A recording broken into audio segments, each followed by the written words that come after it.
تو کسی بھی غیر مسلم کی کوئی نیکی اللہ تعالیٰ فرما رہا ہے میں قبول نہیں کروں. وہ فی الآخرۃ من، دنیا میں صلہ دے گا. نمتعہم قلیلا، دنیا میں ہم ان کو صلہ دیں گے. اس لیے کہا وہو فی الآخرۃ من الخاسرین، آخرت میں ہم ان کو ناکام کر دیں گے، وہ خسارے میں. دنیا میں اپنی نیکی کا کچھ صلہ وہ پائیں گے. قل تمتعوا، خود اللہ بھی کہہ رہا ہے نفع اٹھا لو میں دے رہا ہوں. لیکن موت کے بعد اولئک الذین، یہ وہ لوگ ہیں جنہوں نے دنیا میں اپنے آپ کو سمجھا کہ ہم تو بہت اچھے کر رہے تھے. حبطت اعمالہم، لیکن ان کے اعمال ضائع ہو گئے اور اللہ تعالیٰ نے ان کی کوئی قیمت نہ لگائی. یہ ایک قانون ہو. دوسرا قانون، جو دین پہ چلنے والے ہیں ان کے ساتھ کیا ہوگا؟ اگر وہ پورے دین پر چل رہے ہیں تو پھر قرآن خوشخبری دیتا ہے انتم الاعلون، تم سب سے بلند رہو گے، تم سب سے عزت والے ہوگے. ان کنتم مؤمنین، اگر یہ دین پر چلنے والے ہوں گے پورے تو پھر کیا ہوگا؟ لفتحنا علیہم برکات من السماء والارض، زمین آسمان کی برکتوں کے دروازے تمہارے لیے اللہ تعالیٰ کھول دے گا. صرف دنیا میں اللہ کیا کرے گا اس کو میں آپ کو بتا رہا ہوں جو اللہ نے قرآن میں وعدے کیے ہیں. اگر تم پر کوئی دشمن چڑھ آتا ہے تو وَكَانَ حَقًّا عَلَيْنَا نَصْرُ الْمُؤْمِنِينَ، پھر میرے ذمے ہے میں تمہاری مدد کروں. اور اگر اللہ تمہاری مدد کرے تو پھر کیا ہوگا؟ پھر وَلَن تُغْنِيَ عَنْكُمْ فِئْتُكُمْ شَيْئًا وَلَوْ كَثُرَتْ وَأَنَّ اللَّهَ مَعَ الْمُؤْمِنِينَ، پھر ساری دنیا تم پہ چڑھائی کر دے اور اللہ تمہارے ساتھ ہو تو پھر تمہارا کوئی کچھ نہیں بگاڑ سکتا. اللہ کے محبوب کا فرمان ہے، مسلم شریف کی روایت ہے، صحیح ساری کتابوں میں ہے، لن یغلب 12,000 من قلت، 12,000 اگر مسلمانوں کی تعداد ہو پوری دنیا میں، صرف 12,000، اور باقی ساری دنیا کا باطل ایک طرف ہو، تو انہیں اس وجہ سے شکست نہ ہوگی کہ یہ تھوڑے تھے، اس وجہ سے شکست نہیں ہوگی. اگر 12,000 کو شکست ہوئی ہے 12 لاکھ کے مقابلے میں یا 12 کروڑ کے مقابلے میں، تو شکست کی وجہ اللہ تعالیٰ کا نبی فرما رہا ہے کمی نہیں ہے، شکست کی وجہ ان کا اللہ سے تعلق کا ٹوٹنا یا ان کے اندر گناہوں کا پایا جانا، ورنہ 12,000 مسلمان ساری دنیا کے لیے کافی ہیں. لن یغلب 12,000 من قلت، 12,000 پر کوئی غالب نہیں آ سکتا. وَأَنَّ اللَّهَ، ویسے تو ایک مسلمان ہو تو اس پہ کوئی غالب نہیں آ سکتا جب اللہ ساتھ ہو. نبی ایک ہی تو ہوتا ہے، اکیلا نبی ہوتا ہے اور سارا کفر اس کے سامنے ہوتا ہے. اور ہود علیہ السلام تو ایسی قوم کے سامنے آئے تھے جن کے قد اس پلر کو دگنا کرو تو تب جا کے ان کا قد بنتا تھا. اتنے قد آور قوم تھی کہ 30 40 ہاتھ، یعنی کوئی 60 فٹ ان کا قد بنتا تھا. اور ان کے مقابلے میں اللہ نے لشکر کی وجہ ایک بھیجا، صرف ہود. وَإِلَىٰ عَادٍ أَخَاهُمْ هُودًا، ہم نے عاد کی طرف ہود کو بھیجا. تو سارے مل گئے لیکن ہود علیہ السلام کو ہاتھ نہیں لگا سکتے، ایک ہی کافی ہوتا ہے. لیکن یہ اسباب کی دنیا ہے، اسباب کی دنیا ہے، تو یہاں بطور سبب یہ معجزات کا جہان نہیں. نبیوں کا معاملہ اور ہوتا ہے اور امت کا معاملہ اور ہوتا ہے. نبیوں کے ساتھ اللہ تعالیٰ کا نظام خصوصی چلتا ہے اور عام انسانوں کے ساتھ اللہ تعالیٰ کا نظام عمومی چلتا ہے. ہمیں مکڑی کے جالے سے اللہ نہیں چھپائے گا. کافر پہنچ گئے اور سامنے کھڑے ہوئے ہیں، اور وہ جب آپ ہجرت کی رات نکلے 27 صفر نبوت کے 14ویں سال رات کو نکلے اور جا کر غار ثور میں چھپے، تو کھوجی پاؤں کو دیکھتے دیکھتے غار پر پہنچ گیا لوگوں کو لے کر کے یہاں پاؤں کا نشان ہے. لیکن اس کے پہنچنے سے پہلے اللہ نے ایک بیل اٹھائی، اس بیل میں مکڑیوں کو بھیجا، مکڑیوں نے جالا تن دیا اور ایک کبوتری نے انڈے دے دیے. جتنی دیر میں یہ لوگ پہنچے اتنی دیر میں یہ کام ہو چکا تھا. اب آگے کھوجی کہنے لگا پاؤں کا نشان یہاں، اور میں 4,000 کے ساتھ ان کا مقابلہ نہیں کر سکتا، اب میری مدد کے لیے 1,000 کے برابر ہے، لہذا میں 4,000 نہیں، میں 8,000 تیری مدد کے لیے بھیج رہا ہوں، اور تم پہلے سے 4,000 ہو تو تم 12,000 ہو گئے. تو 12,000 کو کمی کی وجہ سے کوئی شکست نہیں دے سکتا. تم جب میرا بن خویلد اور عمرو بن معدی کرب اور براء بن مالک، یہ وہ لوگ ہیں جہاں ایک کھڑا ہوتا تھا تو کہا جاتا تھا 1000 کھڑا ہوا ہے. تو یہ 4000 جمع 4 وہاں پہنچے اور 8000 کے ساتھ او بھائی رہنے دو، کس نے کہا چھوڑ.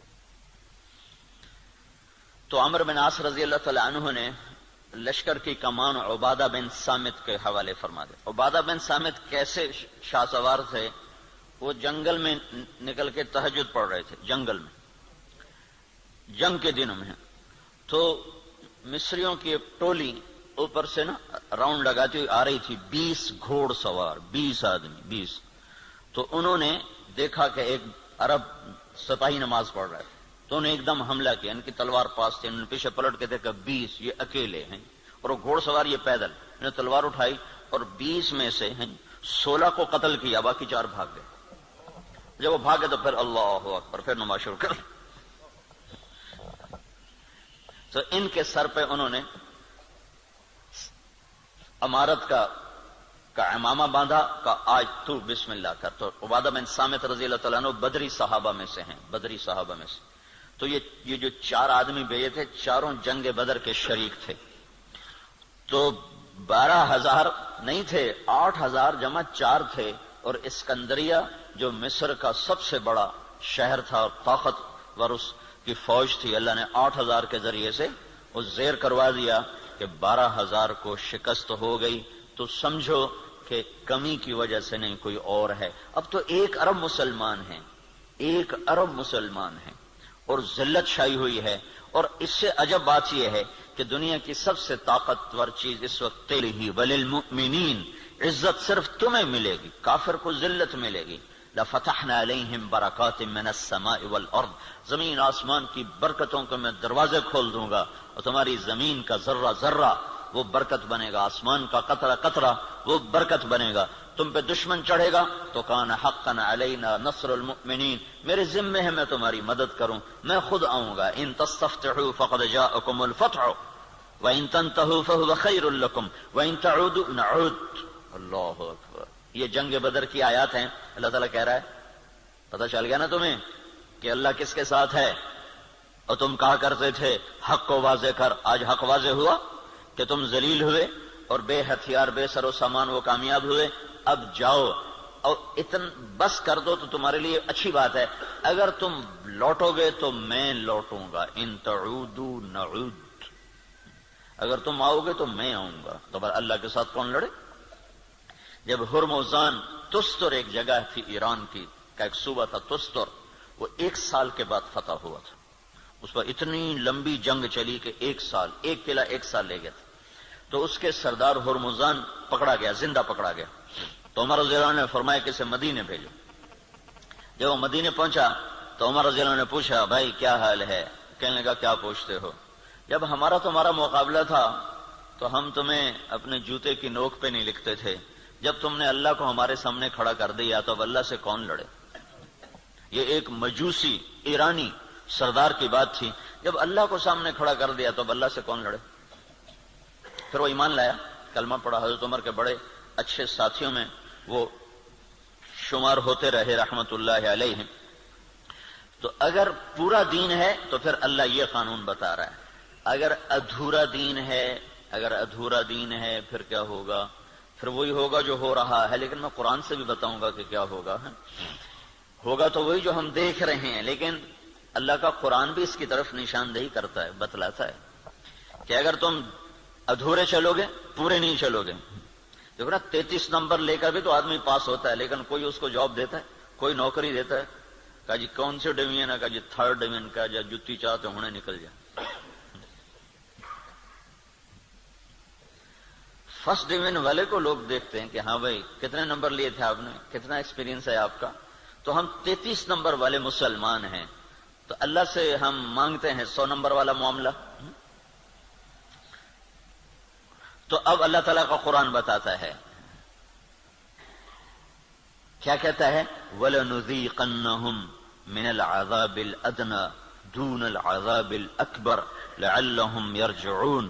جب تم ادھورے چلو گے نا، کبھی نماز پڑھی کبھی چھوڑ دی، کبھی روزہ رکھا کبھی چھوڑ دیا، کبھی حلال کھایا کبھی حرام کھایا، کبھی جھوٹ بولا کبھی سچ بولا، کبھی سود پہ چلے کبھی حلال پہ چلے. جب تم یہ سارا گڑبڑ کر دو گے تو پھر میں کیا کروں گا؟ وَلَنُذِيقَنَّهُم مِّنَ الْعَذَابِ الْأَدْنَىٰ، میں تمہیں چھوٹے چھوٹے عذاب دوں گا، دون العذاب الاکبر، بڑا عذاب نہیں دوں گا. بڑا عذاب کیا ہے؟ قرآن کی دوسری آیت فَيُعَذِّبُهُ اللَّهُ الْعَذَابَ الْأَكْبَرَ يَصْلَى النَّارَ الْكُبْرَىٰ، جہنم کی آگ، دوزخ کی آگ، یہ بڑا عذاب ہے اور یہ خوفناک عذاب ہے. اس سے توبہ توبہ. اوہو انہا لغا، بھڑکتی ہے، نزاعۃ للشوا، کھال کھینچ دیتی ہے.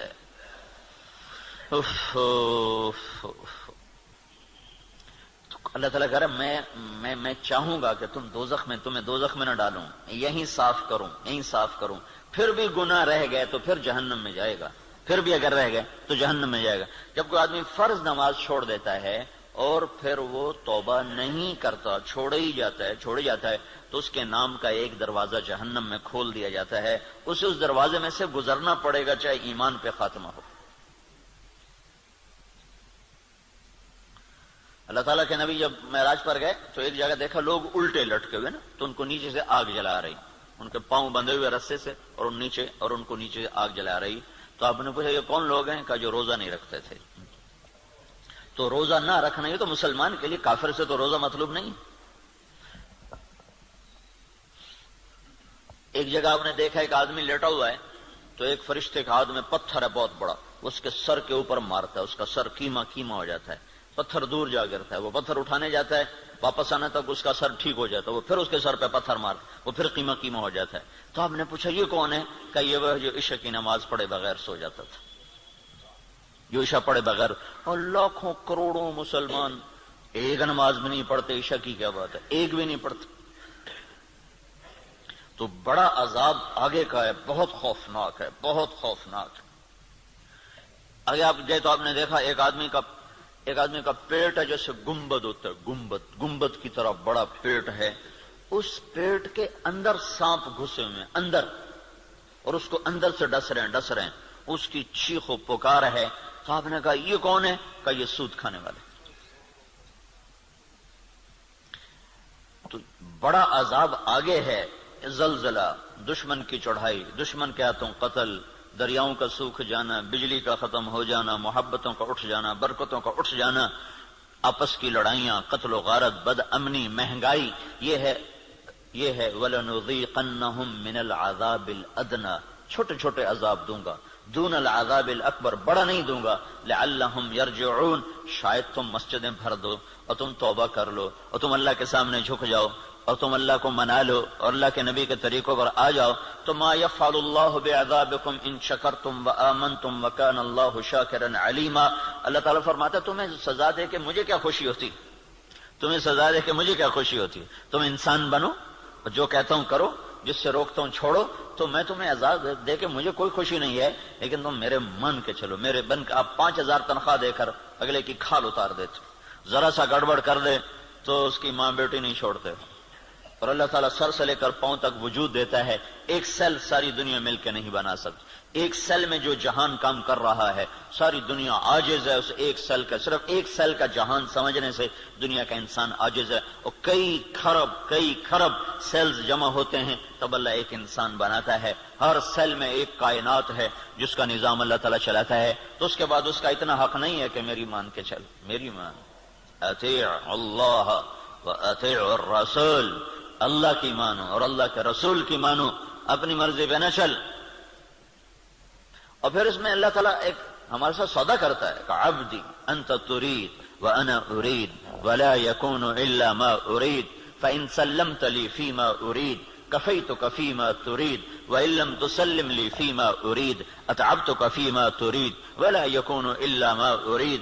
اے میرے بندے، ایک تیرا ارادہ ہے، ایک تیرے رب کا ارادہ ہے. جو تو چاہتا ہے وہ اللہ کے ارادے کے بغیر نہیں ہو سکتا، جو اللہ چاہتا ہے وہ تمہارے بغیر کر دیتا ہے۔ تو ایک کام کرو، یہ اس چند روزہ زندگی میں جو میں کہوں کرتے جاؤ کرتے جاؤ کرتے جاؤ کرتے جاؤ، یہ نہ دیکھو کہ نفع کیا ہے نقصان کیا ہے، یہ دیکھو کہ اللہ کیا چاہتا ہے اور اللہ کا رسول کیا کہتا ہے، بس تم یہ کرتے جاؤ تو کیا ہوگا، کفیتک فیما ترید، جو تم چاہو گے میں کر دوں گا۔ وَإِن لَّمْ تُسَلِّمْ لِي فِيمَا أُرِيدُ، اگر تم نے یہ نہ کیا تو أَتْعَبْتُكَ فِيمَا تُرِيدُ وَلَا يَكُونُ إِلَّا مَا أُرِيدُ، تو پھر میں تمہیں تیری چاہتوں میں تھکا دوں گا، تو جو خوار کر دوں گا اور ہوگا وہ جو تیرا رب چاہتا ہے۔ تو ادھورے دین پر کیا ہوتا ہے، ادھورے دین پر ہاں اللہ تعالیٰ یوں کہتا ہے، ضرب اللہ مثلا قریة كانت آمنة مطمئنة يأتيها رزقها رغدا من كل مكان فكفرت بأنعم الله فأذاقها الله لباس الجوع والخوف بما كانوا يصنعون۔ جب تم دین پر چلتے ہو تو اللہ کہتا ہے میں خوف دور کر دیتا ہوں، ولا يبدلنهم من بعد خوفهم امنا، میں خوف دور کرتا ہوں، امن قائم کرتا ہوں، بے برکتی دور کرتا ہوں، برکتیں لے کر آتا ہوں۔ اور جب تم بگڑتے ہو تو پھر میں کیا کرتا ہوں کہ میں ساری برکتیں واپس لیتا ہوں، پھر اور کیا کرتا ہوں، پھر میں خوف طاری کرتا ہوں اور بھوک طاری کرتا ہوں۔ فَأَذَاقَهَا اللَّهُ لِبَاسَ الْخَوْفِ وَالْجُوعِ، جب تم میری مانتے ہو تو زمین آسمان تمہاری نوکری کرتے ہیں، اور جب تم پھر ٹکراتے ہو تو پھر کیا ہوتا ہے کہ میں برکتیں واپس لیتا ہوں اور بھوک اور خوف کا لباس پہنا دیتا ہوں۔ دیکھو یہاں لباس کا ہے، لباس ہے، لباس سارے جسم پر ہوتا ہے۔ خوف دل کی کیفیت کا نام ہے اور بھوک پیٹ کی کیفیت کا نام ہے۔ صرف پیٹ میں بھوک ہوتی ہے اور سارا بدن بے قرار ہوتا ہے، صرف دل میں خوف ہوتا ہے اور سارا بدن بے قرار ہوتا ہے۔ اور اگر جسم کے ایک ایک رونگٹے میں بھوک پڑ جائے اور ایک ایک رونگٹے میں بھوک ڈال دی جائے اور ایک ایک رونگٹے میں اللہ تعالیٰ خوف ڈال دے تو پھر اس آدمی کا کیا حال ہوگا، یا اس معاشرے کا کیا حال ہوگا جس کے روئیں روئیں میں خوف اور بھوک کو ڈال دیا جائے۔ تو یہ اللہ تعالیٰ چھوٹے عذاب کی نشاندہی کر رہا ہے اپنی کتاب میں، اپنے قرآن میں، کہ جب تم نافرمانیاں کرتے ہو تو ظہر الفساد فی البر والبحر، زمین آسمان میں، بر خشکی اور تری میں، کبھی سمندروں میں موجیں اٹھتی ہیں، کبھی زمین کی برکتیں گم ہو جاتی ہیں، کبھی زمین کپ کپاتی ہے، کبھی پہاڑ لرز جاتے ہیں، کبھی آسمان بے موسم بارشوں پہ اتر آتا ہے، کبھی ہوائیں پاگل ہو جاتی ہیں، کبھی محبتیں مٹ جاتی ہیں۔ یہ کیوں ہوتا ہے جب تم بما کسبت ایدی الناس، یہ تمہارے اپنے ہاتھوں کی کمائی سے ہوتا ہے، تمہارے اللہ کا نہ ارادہ نہیں، تمہارے اپنے ہاتھوں سے ہوا ہے۔ بما کسبت ایدی الناس، یہ تمہارے اپنے ہاتھوں کی وجہ سے ہے۔ لیذیقہم بعد الذی عملوا، اللہ کہہ رہا ہے یہ تمہارے پوری سزا نہیں ہے، چھوٹی سزا، تھوڑی سزا کہ تم اللہ کی طرف رجوع کرو۔ تو بھائیو، مکمل دین ہے تو اللہ کا قانون اور ہے، ادھورا دین ہے اللہ تعالیٰ کا قانون اور ہے۔ زمین آسمان اللہ کے ہیں، قانون بھی اللہ کا چلتا ہے، زمین آسمان اللہ کی بادشاہی ہے، حکم بھی میرے اللہ کا چلتا ہے، یہاں کوئی پر نہیں مار سکتا، دم نہیں مار سکتا۔ ایک کتاب میں نے حدیث پڑھی، اللہ تعالیٰ نے ایک نبی سے فرمایا یاد رکھ تیرے بدن پہ جو مکھی بیٹھتی ہے نا وہ بھی تیرے رب کی اجازت سے بیٹھتی ہے۔